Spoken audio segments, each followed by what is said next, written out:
नई दिल्ली में Lal Qila metro station के गेट के पास खड़ी गाड़ी में धमाके से 10 अफराद हलाक। धमाके के बाद कई गाड़ियों को आग लग गई। इस वाक़े के बाद नई दिल्ली और मुंबई में सिक्योरिटी हाई अलर्ट कर दी गई है। नाज़रीन किराम, नई दिल्ली में होने वाले धमाकों के बाद इस वक्त भारत के अंदर सूरत हाल तशवीशनाक है। एक जानिब तो भारत ने एक नया नोटम जारी कर दिया है और इसके साथ ही साथ नरेंद्र मोदी ने हाई कमांड का इजलास तलब कर लिया है। भारत में इस धमाके को पहलगाम वाक़े के बाद दूसरा बड़ा हमला करार दिया जा रहा है। इस अटैक को एक दहशतगर्दाना हमला करार दिया जा रहा है और अब पाकिस्तान की तरफ इंडियन मीडिया ऑलरेडी उंगलियां उठा रहा है। पहलगाम वाक़े को जवाब बनाकर भारत ने पाकिस्तान पर रात की तारीकी में हमला किया था। पर लाल किला मेट्रो स्टेशन के करीब एक धमाका हुआ है। ये तो हमें पता है कि भारत काफ़ी टाइम से इस चीज़ की कोशिश में है कि कोई और फॉल्स फ्लैग ऑपरेशन करके उसका इल्ज़ाम जो है वो पाकिस्तान पर धरा जाए। क्या ये वही वाकया है और पाकिस्तान को किस तरह की तैयारी की ज़रूरत है? एक एक्शन होना पाकिस्तान के खिलाफ कुछ ज्यादा मेरे लिए हैरान कुन नहीं होगा और वो एक्शन कैसा होगा। लेकिन अब इस एक हमले के बाद एक जानिब तो अमित शाह और नरेंद्र मोदी की स्टेटमेंट्स भी आ चुकी हैं, लेकिन उससे भी ज्यादा तशवीशनाक चीज यह है कि मजीद भारतीय शहरों में धमाके और मजीद भारतीय शहरों के अंदर हाई अलर्ट जो जारी किया गया है वो इस सूरत हाल को मजीद तशवीशनाक बनाता है। अब इस वाक़े के बाद सवाल जन्म लेता है कि क्या भारत ऐसे वाक़यात को बुनियाद बनाकर फिर पाकिस्तान के साथ जंग शुरू करना चाहता है? नाज़रीन किराम, नई दिल्ली के अंदर जो लाल किले के करीब जो न्यू दिल्ली मेट्रो स्टेशन है उसका गेट नंबर 1 उसके करीब गाड़ी का धमाका होता है। इंडियन मीडिया की रिपोर्ट्स जो हैं वो जरा कॉन्ट्राडिक्टरी हैं। एक रिपोर्ट ये है कि ये ट्विन ब्लास्ट थे, यानी 2 धमाके हुए। अब दूसरी रिपोर्ट ये आ रही है कि ये एक ही धमाका था जिसके बाद मजीद गाड़ियों ने आग पकड़ी और मजीद धमाके हुए। लेकिन इनिशियल इंफॉर्मेशन यही है कि इसमें हलाकतों की तादाद लगभग 10 के करीब है, जबकि बड़ी तादाद में लोग जो हैं वो जख्मी भी हैं। अब सबसे अहम तरीन चीज ये है नाज़रीन किराम कि नई दिल्ली पुलिस जो है उसने इनिशियल रिपोर्ट्स के मुताबिक कह दिया है कि ये सीएनजी सिलेंडर का धमाका है और धमाके में किसी भी किस्म की दहशतगर्दी के शवाहिद नहीं मिले। लेकिन जो भारत की तरफ से एक नोटिफिकेशन और एक अलर्ट जारी किया गया है वो कोई और कहानी बता रहा है और वो कुछ क्वेश्चंस रेज कर रहा है। जबकि ये भी वाज़ेह है कि भारत बार बार अपने अज़ाइम का इजहार करता है कि वो अभी भी हालत जंग में है पाकिस्तान के साथ। पढ़े लिखे बंदे भी तो रेडिकलाइज होते हैं। ये भी कहानी ही बनी है कि पढ़े लिखे बंदे जो है वो रेडिकलाइज नहीं होते, वो भी रेडिकलाइज होते हैं भाई। उनका भी एक अपना एक निज़ाम है, वो भी समझते हैं कि किसी को कत्ल करना जो है ना उनको जन्नत में ले जाए।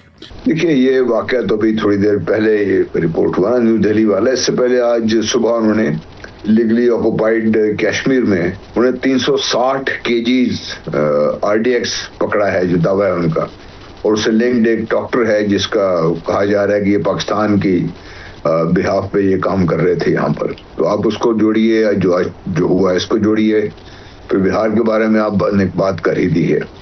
और एक और बात भी जो मैं बार बार आपके प्रोग्राम पे भी, अगर आपको याद हो, पिछले मैंने कहा था कि भारत बाज आने वाला नहीं है, क्योंकि जितनी भारत की सुबकी हो चुकी हुई है, जो बार बार भारत को इस चीज का एहसास, और नहीं तो ट्रम्प साहब तो बाज नहीं आते बार बार, वो भारत को एक्चुअली है ना goading Bharat India into an action.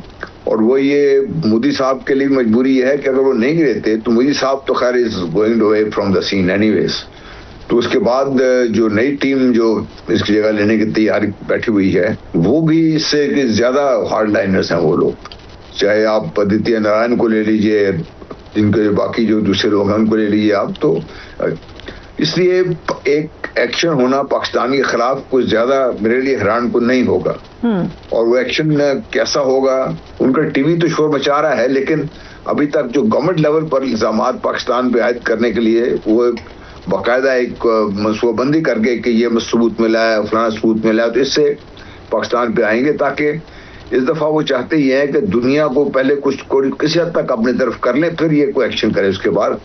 तो मेरा ख्याल action is against Pakistan should be expected in the next few days.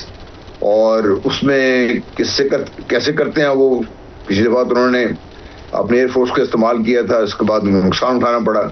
अब क्या वो इस काबिल हो गए कि एयरफोर्स को दोबारा इस्तेमाल करें, या ये ग्राउंड बेस्ड उनके लॉन्ग रेंज मिसाइल्स हैं उनको इस्तेमाल करें, जिससे उन्होंने कोशिश की थी जब 10-11 की रात को उन्होंने कोशिश की थी। तो कुछ ना कुछ तो वो करेंगे। देखिए, एक तो फॉर श्योर ये उसी की कड़ी है, एंड वी न्यू के बिहार इलेक्शन जब स्टार्ट हुए हैं 11 को खत्म होने वाले हैं, उसमें अवाम के अटेंशन डाइवर्ट करने के लिए इन्होंने ये खुद से ड्रामा एक और किया जो हमेशा करते हैं। आपको याद होगा कि इन्होंने पहलगाम में यही कुछ किया और हम बार बार कह रहे थे कि अब ये इसी सिलसिले में थे। भी आपको याद हो तो अभी रिसेंटली इजाद मछेरे को पकड़ा पाकिस्तान ने, जो बिल्कुल समुद्री हदूद हमारी क्रॉस करके इंडियन तक के पास जा रहा था। उन बेचारों को इन्होंने करना था कि यूनिफॉर्म पहनाने थे, उनको मारना था, कह रहे थे ये देखें दहशतगर्द है, और फिर उसी बहाने से इन्होंने फॉल्स फ्लैग ऑपरेशन करना, वो नाकाम हो गया।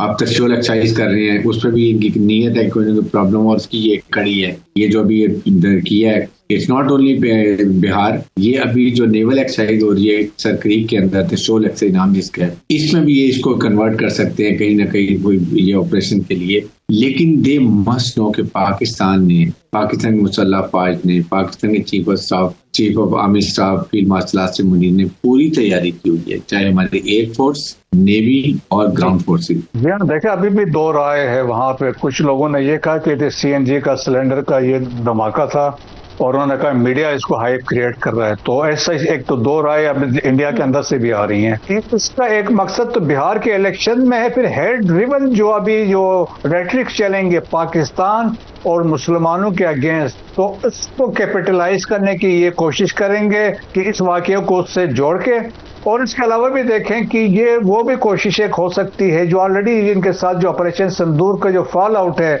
उससे कोई अटेंशन भी डाइवर्ट कर दें। मैं लास्ट में मैं कह सकता हूं कि जो लॉस्ट ग्लोरी जो कह सकते हैं कि वो रीगन करने की कोशिश करेगी। लेकिन मुझे personal according to my opinion, मेरा ख्याल में कोई नियर फ्यूचर में चांस नहीं है अनलेस ये कोशिश करेंगे पाकिस्तान को मलाइन करने के लिए कि पाकिस्तान के यहाँ से आए थे और जिस तरह उन्होंने कहानी बिल्ड की थी कश्मीर में दरअंदाजी हुई, NDTV भी इसको बड़ा चढ़ा के पेश कर रहा था, क्रॉस बॉर्डर टेररिज्म हो रही है, इन्फिल्ट्रेशन हो रही है और जिसो एंड सो। तो लेकिन मेरा ख्याल में इंटरनेशनल कम्युनिटी इतनी जल्दी मानने को तैयार नहीं होगी। बेस्ड ऑन दी पुलवामा में जो पहलगाम में जो कुछ हुआ था, तो उसके लिए एविडेंस चाहिए। और पाकिस्तान किसी सूरत में देखें कि पाकिस्तान ने तो बड़ा वाजे कर दिया, तो वी विल नॉट कंप्रोमाइज, किसी सूरत में नहीं करेंगे। एक तो ये मुसलमानों को इस माइंडसेट से बाहर निकलने की जरूरत है कि जी हमें हर कीमत पे दूसरे बंदे को मारना है और मार के हमने जन्नत में जाना है। दूसरे बंदे को मार के आप जन्नत में नहीं जा सकते। अब ये इन्होंने इस्लामिक स्टेट की आइडियालॉजीज के से ये मुतासर थे। अच्छा, इस्लामिक स्टेट की जो आइडियालॉजी है ये भी बड़ी खतरनाक आइडियालॉजी है। ये छोटे लोग, या तो इंडिविजुअल्स होते हैं या छोटे नेटवर्क्स होते हैं और ये ऑनलाइन भर्ती होते हैं। और ये जो इंडिया ग्रुप एक जाना जाता है, इंडिया ग्रुप से मुराद ये है कि ये IS के बिलीफ से, प्रोपेगेंडा से, इन चीज़ों से तो मुतासर होते हैं, लेकिन ये कैलिफत इस्टेब्लिश नहीं कर सकते, लेकिन ये वायलेंट जिहादी एक्टिविटी कर सकते हैं। तो अब जारी बात है इंडिया के अंदर तो आम मुसलमानों के लिए स्पेस नहीं है, तो ये तो बिल्कुल ही नहीं है। मैं समझता हूँ कि दहशतगर्दी की कोई भी शक्ल हो, वो स्टेट टेररिज्म हो या दिस काइंड ऑफ टेररिज्म, उसको जितना भी कंडेम किया जाए कम। ये जो रेडिकलाइजेशन है, ये ऑनलाइन कंटेंट ये पढ़ते थे, सोशल मीडिया चैनल्स, ये वो आगे पीछे, तो ये प्योरली एक आइडियोलॉजिकल अलाइनमेंट जो है वो अब इन लोगों का पकड़े जाना इस चीज की है कि पढ़े लिखे लोग जो हैं उनका भी वो भी उनके अंदर ये टेंडेंसी क्या बढ़ रही है। मैं समझता हूँ एक तो सख्त से सख्त सजाएं देनी चाहिए। वीडियो बस इतना ही। आपके क्या विचार है इस वीडियो के बारे में कमेंट सेक्शन में बता देना। आप अपना ख्याल रखना। जय हिंद, वंदे मातरम, भारत माता की जय। यो किट्टू भाई।